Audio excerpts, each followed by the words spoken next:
Com a palavra o deputado Laertes Tetila.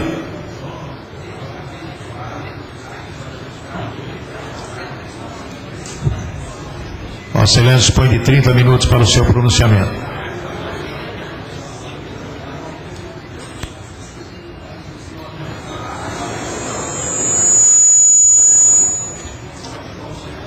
Senhor presidente, nobres colegas deputados, deputadas, eu ocupo o grande expediente nessa manhã a propósito de um fato que aconteceu há alguns anos atrás, lá no município de Bela Vista, que diz respeito a uma comunidade, a comunidade de São Carlos, uma comunidade que foi bastante prejudicada durante o período da ditadura militar, uma comunidade que foi expulsa de sua área por conta da opressão daquele regime, né? E que se trata de uma comunidade que, embora esteja fora da sua área, expulsa como foi, né? Mas que se faz presente naquele entorno, naquela região, e que até os dias de hoje continua reivindicando o direito de voltar à sua terra, né? Hoje, já não, a comunidade de São Carlos já não mais se encontra no município de Bela Vista, até porque aquele município, houve desmembramento do município, e hoje a comunidade de São Carlos, na verdade, pertence ao outro município, né, que é o município de Caracol. Então, senhor presidente, o que aconteceu? Essa história começa lá no final do século XIX. Aquela comunidade de São Carlos, muito próxima da linha de fronteira, senhor presidente, era uma comunidade que vivia ali tranquilamente. Aquela área era uma área de entreposto da erva mate. Ali se comprava, se vendia erva mate. Ali não só erva mate, mas outros tipos de negócio. E que aos poucos aquela comunidade foi evoluindo para um patrimônio, para um povoado, né?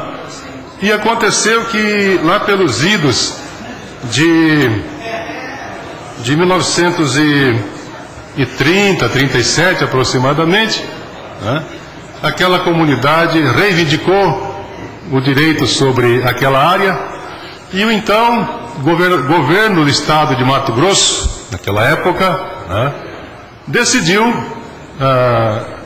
redigir um decreto que liberou 1000 hectares de área para aquela comunidade, para que ela pudesse ali se organizar, desenvolver ali as suas atividades humanas, atividades econômicas.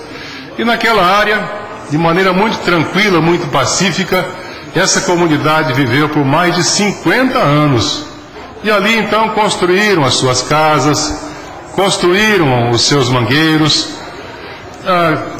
fizeram as suas lavouras, né? Iniciaram a criação de gado, de outros pequenos animais, e ali também edificaram a sua escola, né?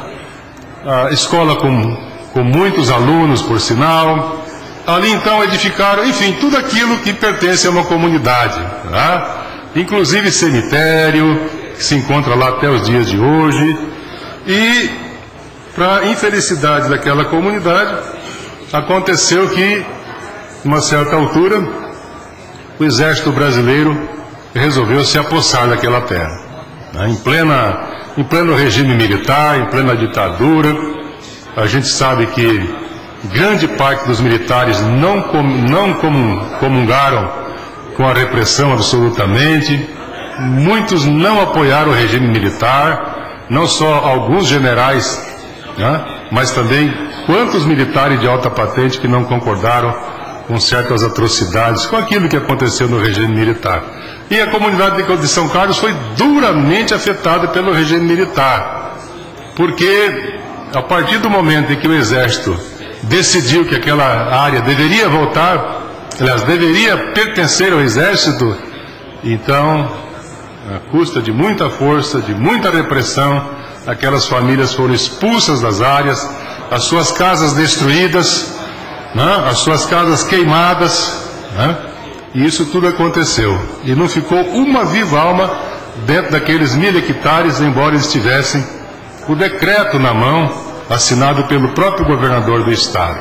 Então o Exército tomou para si aquela área e aquela comunidade desesperada, né, teve comunidade, gente muito humilde, gente que nem entendia de regime militar da época, né, nem esclarecida a respeito dos fatos não foi, em nenhum momento se dialogou com aquela comunidade, não se fez nenhuma proposta para remover aquela comunidade para outro local. O Exército não se dignou a chegar lá e explicar as razões pela qual, né, pegou e tomou da comunidade aqueles 1.000 hectares, e ficou tudo por isso mesmo, né? Não são águas passadas. Eu acho que isso está na memória do povo da região de Bela Vista, na memória do povo do estado de Mato Grosso do Sul também. Então estou trazendo aqui, senhor presidente, esse assunto, até para dizer que eu fui provocado por um militar aposentado. Esse militar aposentado é o senhor Nilson Pitts. Pois não, senhor deputado. Deputado Petino, estou ouvindo com muita atenção a fala de Vossa Excelência e é preocupante que Vossa Excelência trata na tribuna, porque parece que desrespeitou a comunidade, e Vossa Excelência está falando muito em comunidade, mas não colocou que espécie que é a comunidade. Se são quilombolas, se são índios, se são brasileiros não índios. Eu não entendi a fala de Vossa Excelência. E tudo que se discute hoje sobre terra não tem forma alguma de ser discutido fora do judiciário. E pelo que Vossa Excelência coloca a data de 1937, e se existe um decreto governamental, eu acho que tem que decidir isso com rapidez quem tem razão. Agora, a preocupação que me traz a fazer uma parte de Vossa Excelência é um ato praticado pelo Exército Brasileiro, certo? Pelo que eu entendi da fala de Vossa Excelência.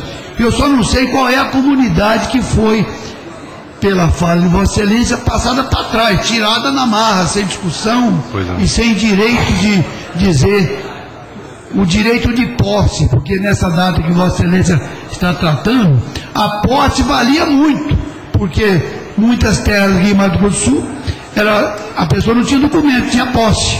Então eu quero me somar com Vossa Excelência, porque se fizeram isso, é injusto. Como as invasões das propriedades privadas, é injusta.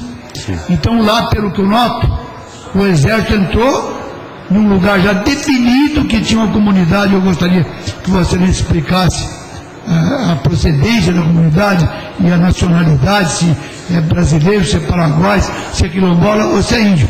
Mas eu acho que o que Vossa Excelência coloca é pertinente, e eu acho que isso é injusto, e o judiciário tem que decidir isso para ver onde que está a razão, onde está a verdade, e dar o direito a quem tem. Muito obrigado pela parte. Muito obrigado, deputado, pela parte, bastante equilibrado, bastante objetivo, que eu gostaria que a mesa fizesse o seu registro.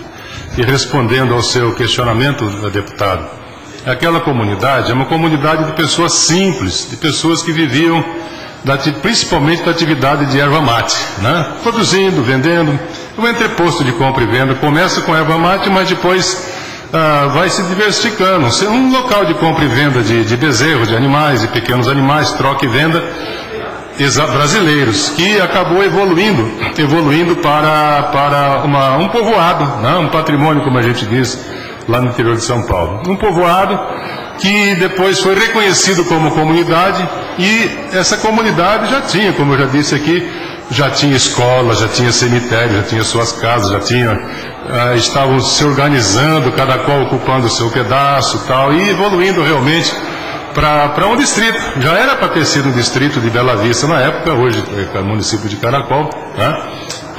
Mas a comunidade, ela foi expulsa da área, né? Por um ato realmente de muita opressão, de muito constrangimento para aquela comunidade, E aquela população, a sua grande maioria de brasileiros, claro, e descendentes também de paraguaios, sem dúvida nenhuma, né? Como acontece com o Mato Grosso do Sul hoje. Hoje nós temos uma comunidade com mais de 300 mil paraguaios descendentes aqui no Mato Grosso do Sul. Dourados, por exemplo, tem de 200 mil habitantes, tem 50 mil paraguaios descendentes, só na cidade, só no município de Dourados. Então é comum que também naquela linha de fronteira, como o Paraguai, aquela comunidade também fosse uma comunidade mestiça, indígena, paraguaia, brasileira, mas dentro do território brasileiro, uma comunidade realmente brasileira, que estava ali prestando um grande serviço para a nação. Inclusive, né, se a preocupação fosse realmente com a segurança nacional, né, então um dos principais argumentos para se garantir a fronteira é o povoamento. E essa comunidade estava ali cumprindo um papel importantíssimo, papel patriótico, papel cívico, que era de povoar a fronteira. Né? E não havia, no meu entendimento, né, há indícios muito fortes de que não houve nada, absolutamente nada, nenhuma motivação para que o Exército fosse lá e tirasse, né, das mãos daquela comunidade aqueles 1000 hectares, né, que não foi entregue de conversa, não. Nós temos aqui esse senhor, né, o único livro que ele escreveu, um militar do Exército, morador de Bela Vista, nascido e criado naquela região, e ficou com aquele dever de consciência de um dia tentar resgatar aqueles 1000 hectares para aquela comunidade. É o único livro que ele escreveu, mas escreveu com muito carinho, com muitos dados. Ao longo de boa parte da sua vida, ele foi reunindo os dados, foi mapeando, foi reunindo documentos. Aqui está o decreto do governo do estado liberando essas terras, tá? E acabou então elaborando esta obra. E para surpresa minha, fui procurado no meu escritório lá em Dourados. Ele saiu de Bela Vista, foi até Dourados apresentar o livro e fazer também e pediu que eu fizesse encaminhamento. Então, tudo que eu pude fazer foi o seguinte: vou fazer um pronunciamento da tribuna da Assembleia Legislativa e ato contínuo, vou até Brasília, amanhã cedo estarei indo para Brasília, e lá então vou contactar com a Comissão da Verdade, tá? Liderada por Neumário Miranda, hoje presidida pela Erundina, Luiz Erundina, hoje é presidente da Comissão da Verdade, para que seja feito esse encaminhamento com toda a documentação, com o livro, etc., para que a Comissão da Verdade faça um diálogo tranquilo, sereno, com o Exército Brasileiro, no sentido de recuperar as terras. Tudo que eles querem é recuperação, nem fala em indenização, nem fala em núcleo cessante, nem coisa nenhuma. Querem voltar para a terra. E sobre aqueles 1000 hectares, não tem nenhum proprietário rural, a área está livre, ali o próprio Exército tem um destacamento, me parece que tem um sargento com alguns policiais ali para tomar conta daquela área, criam um gado, né, o que não traz impedimento nenhum, dá para fazer um resgate conciliatório com o Exército, no sentido de que o Exército, o destacamento que o Exército colocou lá dentro, pode continuar, digamos, o Exército fica lá com 10, 20 hectares para o seu destacamento na fronteira e o restante traga de volta a comunidade está lá presente, a comunidade viveu mais de 50 anos naquele local para depois ser desalojada. Aqui no livro ele traz inclusive os nomes de todas as pessoas que foram desalojadas, das famílias, né? Uma lista enorme: Abel Benites, Alfredo Vieira, Bernardo Garcete, Brígido Vieira, Carmelo Avelar, Cecílio Rodrigues, e assim vai, uma lista enorme das famílias que se encontram lá, aguardando uma solução. Já entraram na justiça, que trata-se de justiça federal, mas que a coisa está muito difusa, muito confusa, até agora realmente não tem uma solução para esse caso. Então tudo que a comunidade quer é isso, que seja resgatada, não só no seu patrimônio, não só na sua terra, mas resgatada também na sua moral, resgatada na sua dignidade, né? Eu acho que seria um gesto extremamente democrático, um gesto de grande generosidade da parte do Exército Brasileiro, né? Retomar essa discussão. Pode envolver inclusive o INCRA, que não seja necessariamente aquela área, mas que seja uma outra área próxima daquela, para assentar aquelas famílias, que são famílias extremamente humildes, e perderam tudo o que tinha, perderam suas casas, perderam seus pequenos animais, perderam tudo o que tinham, saíram de lá com uma mão na frente e outra atrás, para ter que recomeçar a vida. Imagine o que é uma comunidade de pessoas extremamente humildes, ter que recomeçar tudo de novo, inclusive sem ter sequer casa para morar, né? Então, que esse reparo seja feito. A ditadura militar, infelizmente, cometeu atos dessa natureza, além de tudo aquilo que a história registrou, né? Que a Comissão da Verdade acompanha muito de perto, toda a repressão que houve nesse país ao longo de tanto tempo, há 27 anos atrás, né? Mas que a gente espera, então, que isso seja reparado. Aqui traz a movimentação que havia da erva mate, os caminhões, né, a jardineira que transportava as pessoas, mostrando que realmente uma comunidade que existiu de maneira concreta, de maneira palpável, visível, sensível, ela estava lá, ela existia. E eram centenas de famílias que estavam ali alojadas e que viviam tranquilamente naquela linha de fronteira. Aqui está fotos que sensibilizam bastante, né? Como, por exemplo, da primeira professora daquela comunidade, né? A professora Natividade Ximenes Valdez, certamente descendente de paraguaios, né? Está aqui toda a escola que aqui aparece, com a comunidade escolar, né? Em fotos bem interessantes.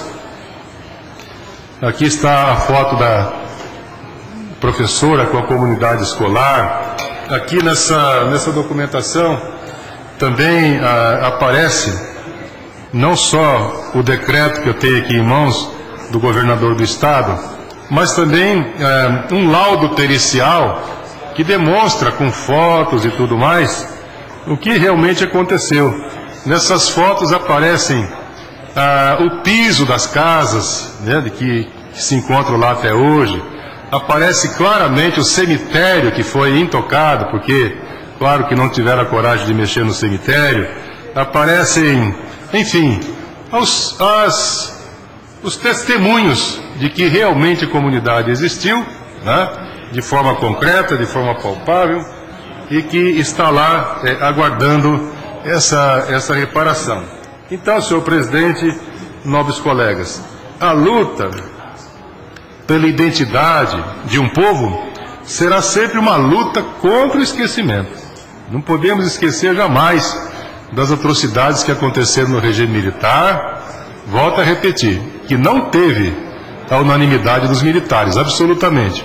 Muitos deles não concordaram, que é o caso aqui do Nilson Brits, né, que chega a escrever uma obra, embora não seja um literato, ele é um militar, mas que pelo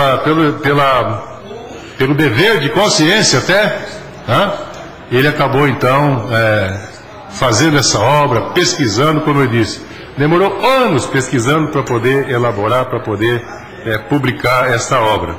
Então já não temos mais a ditadura militar há 27 anos, né? Mas fatos como esse jamais deveriam cair no poço do esquecimento, né? Jamais.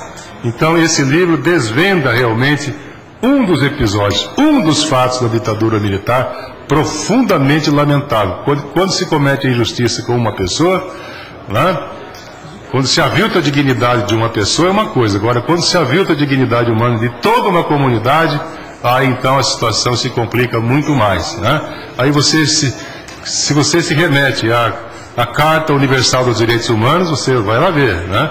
E também o preâmbulo da Constituição Nacional, da própria Constituição do Estado de Mato Grosso do Sul, a introdução é essa: todos nascem livres em direito e dignidade.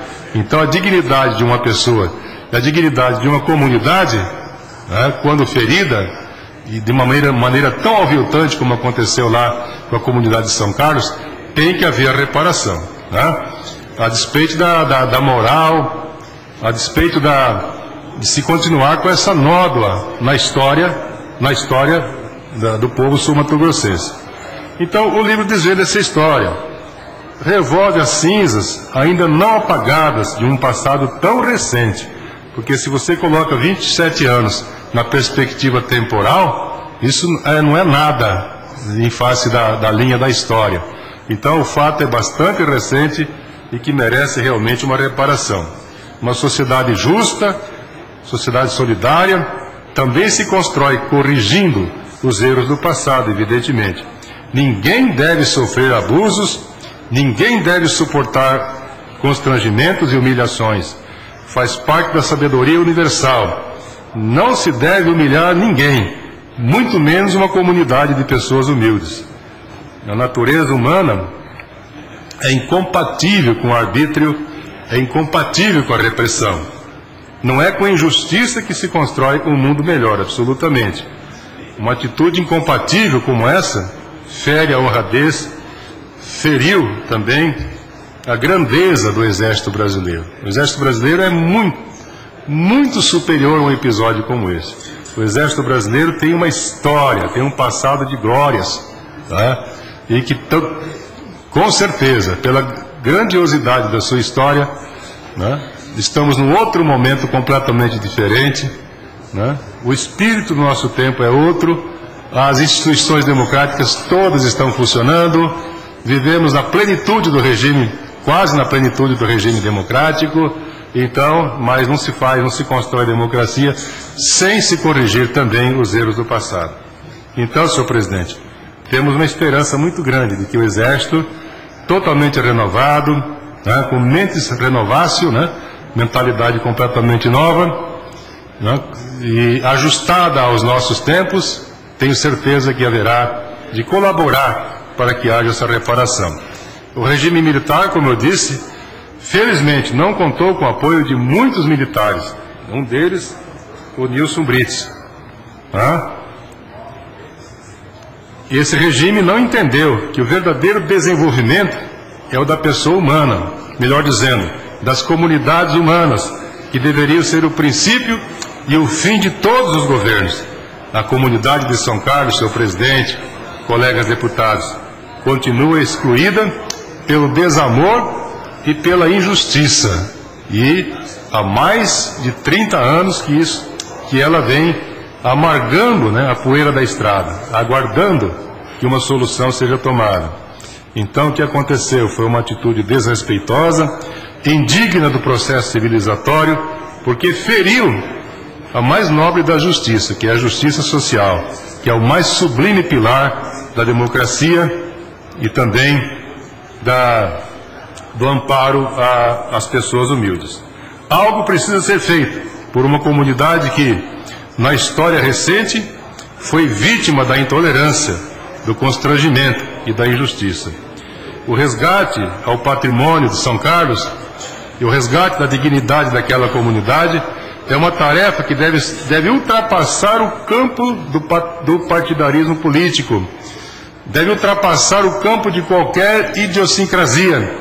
É uma questão de honra para a história do povo do estado de Mato Grosso do Sul. Mas vemos, senhor presidente, uma luz que se acende no horizonte, né? Temos a Comissão da Verdade em Brasília, que já resgatou muita coisa, que já indenizou, já recuperou boa parte do estrago que foi feito pela ditadura militar. Nós temos essa esperança de que essa comissão também trabalhe pela comunidade de São Carlos. Que a justiça seja como um rio que não cessa de correr. Amós 5:24.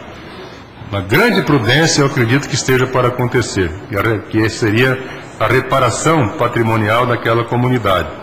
A justiça, como valor supremo de uma sociedade fraterna, fundada na harmonia social, há de ser restabelecida, principalmente em relação àquela comunidade. Tenho dito, senhor presidente, muito obrigado.